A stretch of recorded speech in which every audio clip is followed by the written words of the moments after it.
So hello everyone, my name is Aditya Shivhare और आज हम लोग बात करने वाले हैं बिजनेस एनवायरनमेंट के बारे में। तो चलो यार जल्दी से वीडियो स्टार्ट करते हैं। तो सबसे पहला पॉइंट आ जाता है बिजनेस एनवायरनमेंट क्या होता है। तो इसके पहले एक रियल लाइफ एग्जाम्पल लेते हैं कि आपको एक ट्रिप पर जाना है। अब ट्रिप पर जाने के लिए आपने अपने पापा से पूछा और पापा ने डायरेक्टली आपको मना कर दिया। अब आप इस डिसीज़न को चेंज भी नहीं कर सकते, प्लस ये आपके इन्जॉयमेंट को इफ़ेक्ट कर रहा है।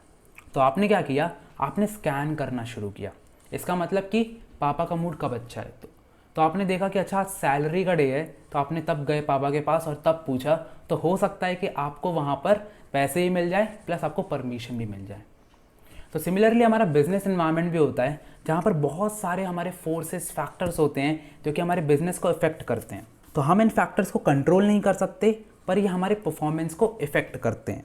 ठीक है, तो इसके लिए हम क्या करेंगे, हम भी स्कैन करेंगे। यानी कि बिजनेसेस जो हैं वो स्कैन करते रहते हैं और ये समझने की कोशिश करते हैं कि कब ये जो सिचुएशन है, कब ये जो फैक्टर्स हैं वो उनके फेवर्स में जाएंगे और कब अगर अनफेवरेबल हुए तो क्या उनको डिसीजंस लेने चाहिए ताकि वो इस थ्रेट से जो है बच सकें। फॉर एग्जांपल ओयो जो था उसको कभी पता ही नहीं था कि उसके जो होटल्स हैं वो बहुत ज़्यादा मुश्किल में पड़ जाएंगे क्योंकि ये लॉकडाउन हो जाएगा। ठीक है, तो यहाँ पर ओयो ने क्या स्ट्रैटेजी अपनाई, वो बहुत ज़्यादा लोगों को बता रहे हैं कि हमारे यहाँ पर बहुत सेफ है, बहुत ज़्यादा ऐसा है, आप आइए। तो ऐसे करके आपको अपने बिजनेस डिसीजंस को, अपनी पॉलिसीज़ को चेंज करना रहता है अकॉर्डिंग टू बिजनेस एनवायरनमेंट। ठीक है, तो अब जो हमारा नेक्स्ट पॉइंट आ जाता है वो है फीचर्स ऑफ बिजनेस एनवायरनमेंट, जिसका फर्स्ट पॉइंट है all external forces. All external forces का मतलब कि वही बिजनेस एनवायरनमेंट के डेफिनेशन कि जितने भी फोर्सेस, फैक्टर्स, इंडिविजुअल्स होते हैं, इंस्टीट्यूशंस जो कि हमारे बिजनेस के बाहर के होते हैं, वो हमारे बिजनेस को इफेक्ट करते हैं और वो हमारे कंट्रोल में नहीं होते हैं। ठीक है, ये चीज़ हो जाती है। अब इसी का जो एक ब्रॉड पॉइंट है वो ये है कि ये दो टाइप्स के होते हैं। पहला स्पेसिफिक फोर्सेस, दूसरा जनरल फोर्सेस। तो स्पेसिफिक फोर्सेस का मतलब जो कि हमारे बिजनेस को डे टू डे वर्किंग में यानी कि रोज़ डायरेक्टली इफेक्ट करते हैं। तो डे टू डे वर्किंग में कौन लोग आते हैं, हमारे कस्टमर्स, हमारे सप्लायर्स, इन्वेस्टर्स और कहूँ तो अपने घर वाले। ठीक है, जो कि हमें डायरेक्टली इफेक्ट करते हैं। और जो जनरल फोर्सेस होते हैं वो इनडायरेक्टली इफेक्ट करते हैं, जिसके हमारे political factors, social factors, technological factors, जिसका हमारे बिजनेस से डायरेक्टली रिलेशन नहीं होता है। ठीक है, जिसके हमारे रिश्तेदार इनडायरेक्टली हमारे करियर डिसीजन को इफेक्ट कर रहे हैं। अब जो नेक्स्ट पॉइंट आ जाता है वो है इंटर रिलेशन। इंटर रिलेशन का मतलब क्या होता है, जितने भी फोर्सेस और फैक्टर्स होते हैं वो एक दूसरे से इंटर रिलेटेड होते हैं। फॉर एग्जाम्पल लॉकडाउन आया था जो कि एक पॉलिटिकल फैक्टर है, जो कि एक सोशल फैक्टर है, बिजनेस से कोई भी रिलेटेड नहीं है। पर जैसे ही वो आया तो लोगों ने नेटफ्लिक्स देखना शुरू कर दिया और नेटफ्लिक्स के प्रॉफिट बढ़ गए।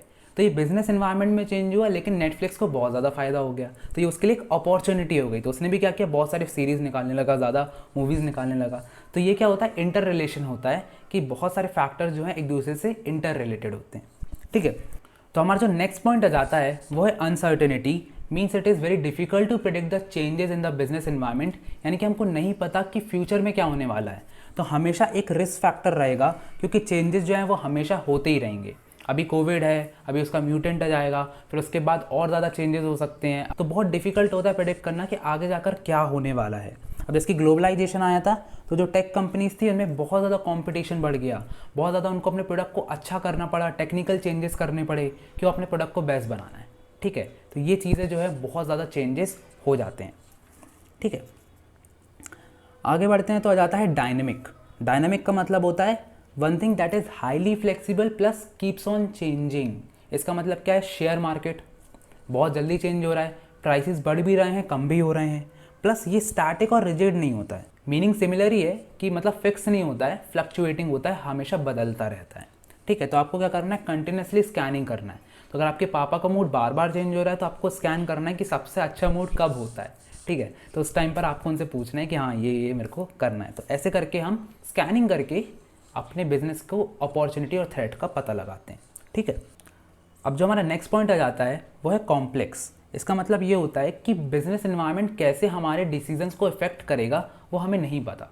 फॉर एग्जांपल हमने गोवा का एक प्लान बनाया था, ट्रिप का प्लान बनाया था। अब पापा का डिसीजन आया और उसने हमको पूरा इफेक्ट कर दिया, हमारा जो डिसीजन था उसको इफेक्ट कर दिया। तो हमको समझना पड़ेगा कि कैसे ये जो बिज़नेस एनवायरनमेंट है ये हमारे जो डिसीजंस है बिज़नेस के, हमारी जो पॉलिसीज़ हैं, हमारे जो प्लान्स हैं उसको कैसे इफेक्ट करेगा। तो अब जैसे कि चेंज हो गया है import duty can increase the expenses of company. तो जैसे ही इंपोर्ट ड्यूटी चेंज हुई हमको भी अपनी पॉलिसीज़ को चेंज करना पड़ेगा। हमको भी इंपोर्ट को कम करना पड़ेगा, एक्सपोर्ट ज़्यादा करना पड़ेगा, या फिर हमको डोमेस्टिक जगह पर यानी कि हमारा जो इंडिया है वहाँ पर ही कुछ प्रोडक्शन करना चालू करना पड़ेगा ताकि हम ये जो इम्पोर्ट ड्यूटी है इससे बच जाए। तो तुरंत हमने क्या किया, अपनी पॉलिसीज़ को चेंज कर दिया। समझ में आया? ऐसा होता है। आगे बढ़ते हैं तो आ जाता है रिलेटिविटी। रिलेटिविटी का मतलब होता है कि जो बिजनेस इन्वायरमेंट है ये हर कंट्री में, हर रीजन में अलग अलग होता है। क्यों? क्योंकि सबके political factor, social factors, culture जो है वो बहुत ज़्यादा अलग होता है। इंडिया में क्रिकेट का कल्चर चलता है, चाइना में ओलंपिक ज़्यादा चलता है। ठीक है, तो अगर वहाँ पर जाकर हम IPL खोलेंगे तो हम बहुत ज़्यादा लॉसेस में चलेंगे, कोई देखेगा ही नहीं। ठीक है, तो ऐसे करके हमारे फीचर्स जो हैं वो कंप्लीट हो चुके हैं।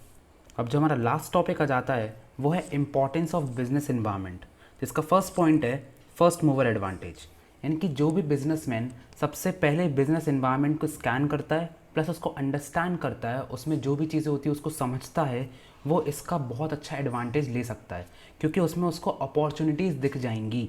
फॉर एग्जांपल अमेज़ॉन के मालिक जेफ बेजोस, जब उन्होंने अमेज़ॉन की स्टार्टिंग की थी तो उनको पता था कि इंटरनेट जो है वो आगे जाके बहुत ज़्यादा ग्रो करने वाला है, तो उन्होंने अपना पूरा ऑनलाइन बिजनेस सेटअप किया एंड आज हम सब जानते हैं कि उनकी ग्रोथ कितनी ज़्यादा हो चुकी है। तो जो भी बिजनेसमैन सबसे पहले बिजनेस एनवायरनमेंट को स्कैन करेगा उसको सारे एडवांटेजेस मिल जाएंगे, तो वो क्या कर सकता है, एक बिग शेयर मार्केट में कैप्चर कर सकता है, प्लस वो सारे कॉम्पिटिटर से आगे बढ़ सकता है। जैसे कि हमारे यहाँ पर फ्लिपकार्ट भी है, प्लस स्नैपडील भी है, पर सबसे ज़्यादा हम अमेज़ॉन का यूज़ करते हैं। ठीक है, शेयर मार्केट में भी सेम हुआ था। जब हमारा लॉकडाउन हुआ था तो शेयर मार्केट बहुत ही ज़्यादा लो हो गया था, तो बहुत सारे इन्वेस्टर्स ने इसका फ़ायदा उठा के इन्वेस्ट कर दिया, और जैसे ही लॉकडाउन ख़त्म हुआ तो शेयर मार्केट का प्राइस एकदम से बढ़ गया। अब जो हमारा सेकंड पॉइंट आ जाता है वो है अर्ली वार्निंग सिग्नल। इसका मतलब क्या होता है कि जो भी बिजनेसमैन सबसे पहले स्कैन करता है प्लस अंडरस्टैंड करता है बिजनेस इन्वायरमेंट को, उसको एक अर्ली वार्निंग सिग्नल मिल जाता है, अपॉर्चुनिटीज़ नहीं, अर्ली वार्निंग सिग्नल मिल जाता है। इससे क्या होता है कि वो डील कर सकता है उन थ्रेट से जो कि उसके बिजनेस पर आने वाले हैं। फॉर एग्जाम्पल ज़ोमैटो को पता चल गया था कि जो पीपल हैं वो लॉकडाउन में अब उसकी फूड डिलीवरी नहीं लेंगे, तो उसने क्या किया, ग्रॉसरीज डिलीवर करना शुरू कर दिया। तो उसने क्या किया, अपने प्लान्स में थोड़ा बहुत चेंज किया, और इसके कारण आज भी ज़ोमैटो जो है अभी तक स्टैब्लिश्ड है और वो अभी तक बंद नहीं हुआ है, वो अच्छे से प्रॉफिट ले रहा है। तो ऐसे करके हमको अपने प्लान्स को चेंज करना चाहिए अगर हमको लगता है कि आगे जाकर ये जो बिज़नेस इन्वायरमेंट है हमारे लिए थ्रेट बन जाएगा। ठीक है, अब जो नेक्स्ट पॉइंट आ जाता है वो है helps and tapping and assembling resources. इसका मतलब क्या होता है कि हमको ऐसे गुड्स को सप्लाई करना है हमारे मार्केट में जो कि डिमांड में चल रहे हैं, और ऐसे गुड्स को सप्लाई करने के लिए हमको ऐसे रिसोर्सेज की ज़रूरत पड़ेगी। तो सिंपली बोलूँ तो ऐसे रिसोर्सेज को एक्वायर करना जिससे हम एक ऐसा प्रोडक्ट बना सकें जिसकी डिमांड हो। फॉर एग्जाम्पल अभी तक 5G नेटवर्क अब मार्केट में आ चुका है।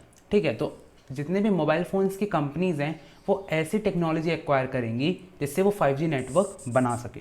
ठीक है, तो बेसिकली हमको ऐसा रॉ मटेरियल चाहिए जिससे हम वो जो आउटपुट है, जिसकी डिमांड है, उसको डिलीवर कर सके मार्केट में।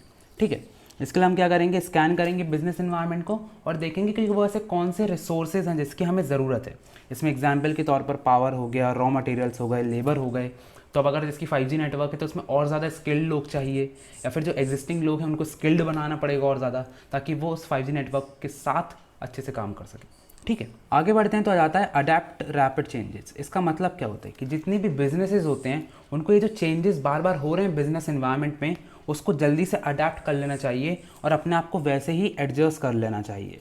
तो क्या होता है कि हम अगर बिजनेस स्कैनिंग करेंगे, यानी कि वही इन्वायरमेंटल स्कैनिंग करेंगे, तो उससे हम इन चेंजेस को समझ सकते हैं। साथ ही साथ हमको जो हमारा इंटरनल एनवायरनमेंट है उसको एक्सटर्नल एनवायरनमेंट से मैच करना चाहिए। इसका मतलब क्या हुआ कि हमारे जो इंटरनल जितनी भी पॉलिसीज़ हैं, हमारे प्लान्स हैं, हमको उसको ऐसे बनाना चाहिए ताकि जो बाहर पॉलिसी और प्लान चेंज हो रहे हैं उससे मैच हो सके। समझ में आया? तो बेसिकली अभी क्या हुआ है कि जितनी भी कंपनीज़ हैं वो समझ चुकी हैं कि बाहर निकलने नहीं मिलेगा और लॉकडाउन हो चुका है, तो उन्होंने क्या किया, वर्क फ्रॉम होम कल्चर चालू कर दिया है कि आप घर बैठे बैठे ही काम करो। तो इससे क्या हुआ, उन्होंने अपने इंटरनल एनवायरनमेंट को एक्सटर्नल एनवायरनमेंट के साथ मैच कर दिया। ठीक है, अब जो हमारा नेक्स्ट पॉइंट आ जाता है वो है assisting in planning and policy. इसका मतलब होता है कि हमको ऐसी पॉलिसीज़ ही बनाना चाहिए, ऐसे प्लान्स बनाना चाहिए जो कि बिजनेस एनवायरनमेंट से मैच करें, यानी कि इसकी सिचुएशन से मैच करें। तो इसके लिए हमको कैसे इसको फॉर्मुलेट करेंगे, बिजनेस को स्कैन करके। तो जैसे कि मैंने आपको बोला था कि आपको हमेशा ये पॉइंट जो है लिख देना है अगर आपको कुछ याद ना है, क्योंकि हर जगह पर ही अप्लाई होता है बिजनेस स्कैनिंग वाला पॉइंट। ठीक है, अब हमारी जो प्लान्स एंड पॉलिसीज़ है ये हमको हेल्प करती हैं कि हम जो अपॉर्चुनिटीज़ हैं उसको ग्रैब कर सकें। फॉर एग्जांपल स्कूल जो हैं अब वो समझ चुके हैं कि भैया आगे जाके तो फिजिकल क्लासेस हो नहीं सकती, तो वो बेस्ट टेक्नोलॉजी एक्वायर करेंगे जिससे वो ऑनलाइन क्लासेस जो हैं वो अच्छे से करवा सके।